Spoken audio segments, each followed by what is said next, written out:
جن کی investigation I be کر رہی ہے, آئی ایس آئی کر رہی ہے, ایم آئی کر رہی ہے, رینجرز کر رہی ہے, سٹیزن پولیس لیجن کمیٹی کر رہی ہے اور ایف آئی اے کر رہی ہے. تمام کے تمام ادارے مل کر جن دہشت گردوں کی انویسٹیگیشن کر رہے ہیں, آج کے دی نیوز میں, آج ہماری 14 تاریخ ہے, 15 تاریخ ہے, آج 15 اپریل ہے ہماری, 15 اپریل کے دی نیوز میں سٹوری چھپی ہے پوری کہ کراچی کے ٹارگٹ کلرز نے کیا خوفناک کہانیاں سنائی ہیں کہ ہم کس طرح کراچی میں قتل و غارت کر رہے تھے. سارے target killers M Q M کے اب پکڑے گئے, اخبار میں چھپ گئی ہیں خبریں. اب یہ کہاں بھاگ کے جائیں گے؟ یہ باتیں ہم ایجاد نہیں کر رہے ہیں, ہر کراچی والے کو پتا ہے. میرا اپنا تعلق کراچی سے, میں پیدا کراچی میں ہوں, ساری عمر کراچی رہا ہوں. اور اگر یہ مہاجر ہونے کا کسی کو تانا دیتے ہیں, یہ تو تانے دینے کی بات کرتے ہیں نا. اللہ کے فضل سے اگر مہاجر ہونا ہے, ہجرت کرنا, تو ہمارے نبی صلی اللہ علیہ وسلم کی سنت ہے. اتنا آنریبل طریقہ ہے. اقبال فرماتے ہیں کہ ہجرت کے بغیر ایمان ہی مکمل نہیں ہوتا. تو اللہ کے فضل سے ہمارے والدین نے بھی ہجرت کی ہے, میرے والد نے بھی اور والدہ نے بھی. تو اگر مہاجر یہ کہتے ہیں ہجرت کرنے والے کو, تو الحمدللہ اس لحاظ سے ہم بھی مہاجر ہیں, ہجرت کرنے والے ہیں. لیکن ہماری ہجرت زمین کے لیے نہیں, ہماری ہجرت اللہ کی طرف ہے. ہم اللہ کے مہاجر ہیں. اور میرا تعلق بھی کراچی سے, تو کوئی مجھے یہ نہیں کہہ سکتا کہ میں, جس طرح یہ فساد پھیلاتے ہیں کہ پنجابی ہمارے خلاف بولتے ہیں, پشتون ہمارے خلاف بولتے ہیں, دوسرے ہمارے خلاف بولتے ہیں. میرا اپنا تعلق کراچی سے, میرے والدین اردو سپیکنگ ہے, میرے والدین ہجرت کر کے آئے, اور ہم کہتے ہیں الطاف حسین غدار ہے ملک و قوم کا. یہی سب کچھ انہوں نے ایسٹ پاکستان میں کی. 1971-70 کے الیکشن ہوئے, 99% یہ جیت گئے مفتی بانی. اس سے پہلے ایسٹ پاکستان کے سارے لوگ پاکستان توڑنا نہیں چاہتے تھے. کیا مجھے بتائیے کراچی کے سارے لوگ جو ایم کیو ایم کے ساتھ ہیں؟ نہیں. لیکن دہشت زدہ تو ہیں نا, خوف زدہ تو ہیں. اسی طرح سوات کے سارے لوگ کیا تحریک طالبان کے ساتھ تھے؟ نہیں. لیکن خوف زدہ تھے, دہشت زدہ تھے, قابو میں آ گئے تھے. یہی حال ایسٹ پاکستان کا کیا انہوں نے. تو ایسٹ پاکستان میں اس سے پہلے مجیب الرحمان کا اعلان اور نعرے یہ تھے کہ ہم پروونشل اٹانومی کی بات کرتے ہیں, صوبائی خود مختاری. آج کل جو صوبائی خود مختاری کے نعرے سن رہے ہیں نا آپ, اور آج کمال دیکھیے کہ پاکستان میں حکومتیں کس کی. فرنٹیئر میں حکومت ہے عوامی نیشنل پارٹی کی. عوامی نیشنل پارٹی وہ جماعت ہے کہ جس کے باپ دادا نے ساری زندگی انڈین کانگریس کا ساتھ دیا ہے. پاکستان کے وجود سے نفرت تھی ان کو, پاکستان کے خلاف لڑتے رہے ہیں, قائد اعظم پر قاتلانہ حملے پلان کروائے انہوں نے, اور ان کی وجہ سے 1947 میں فرنٹیئر واحد صوبہ تھا جس کو پاکستان میں شامل نہیں کیا گیا. پتہ ہے یہ بات آپ لوگوں کو؟ فرنٹیئر کو پاکستان میں شامل نہیں کیا گیا. یہ فیصلہ کیا گیا کہ یہاں ریفرنڈم کرایا جائے گا. فرنٹیئر کے لوگوں سے ریفرنڈم کی انہوں نے طوفان برپا کر دیا انگریزوں کے ساتھ اور ہندوؤں کے ساتھ مل کر کہ ہم پاکستان نہیں جانا چاہتے, ہم انڈیا سے ملنا چاہتے ہیں. ان کی آبادی تھی تھوڑی سی, بکواس زیادہ تھی, تعلقات زیادہ تھے ان کے, ہندوؤں کے ساتھ انگریزوں کے ساتھ ملے ہوئے تھے. ساری پشتون عوام جو تھی وہ پاکستان سے پیار کرتی تھی, قائد اعظم سے پیار کرتی تھی, غیرت مند دلیر مسلمان. لیکن انہوں نے ہنگامہ کر دیا شک ڈالنے کے لیے کہ جی ہم تو پاکستان میں جانا ہی نہیں چاہتے. نتیجہ یہ ہوا کہ فرنٹیئر میں ریفرنڈم کرایا گیا. اور آپ جب آج موٹر وے سے پشاور میں داخل ہوتے ہیں تو پہلا پل جو سامنے آتا ہے اس پہ ایک بزرگ کا نام لکھا ہوا ہے, پیر صاحب زکوڑی شریف کے نام پر وہ پل کا نام لکھا ہوا ہے. یہ وہ اللہ کے ولی درویش لوگ تھے, پیر رحمان کی شریف, پیر جماعت علی شاہ صاحب. یہ وہ بزرگ تھے جو فرنٹیئر کے لوگ تھے. پیر جماعت علی شاہ تو خیر سیالکوٹ کے ماشاءاللہ, پیر رحمان کی شریف یہاں کے تھے, جنہوں نے پھر اپنے مریدوں کو حکم دیا کہ پورے ہندوستان سے اپنے لوگوں کو جمع کرو, فرنٹیئر میں پھیل جاؤ. میرے والد اس وقت علی گڑھ میں اسٹوڈنٹ تھے, آپ لوگوں کی عمر کے پڑھا کرتے تھے, اور علی گڑھ کے بچوں کو قائد اعظم نے حکم دیا کہ فرنٹیئر جاؤ, اور وہاں جا کے تم لوگوں نے, اور ظاہر ہے انڈیا سے جو بچے آ رہے ہیں پشتو تو ان کو آتی نہیں تھی, تو ان سب کو ایک جملہ سکھا دیا گیا, کیونکہ ڈبے دو تھے, ایک سرخ رنگ کا ڈبہ تھا اور ایک سبز رنگ کا ڈبہ تھا. سبز میں ڈالو گے تو مسلم لیگ کو جائے گا, سرخ کو ڈالو گے تو تم عوامی نیشنل پارٹی کو جائے گا.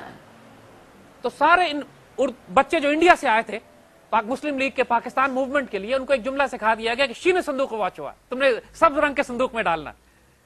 وہ شین چائے تور چائے فرنٹیئر میں جانا, کالی چائے پیو گے سبز چائے پیو گے, وہ ایک سوال.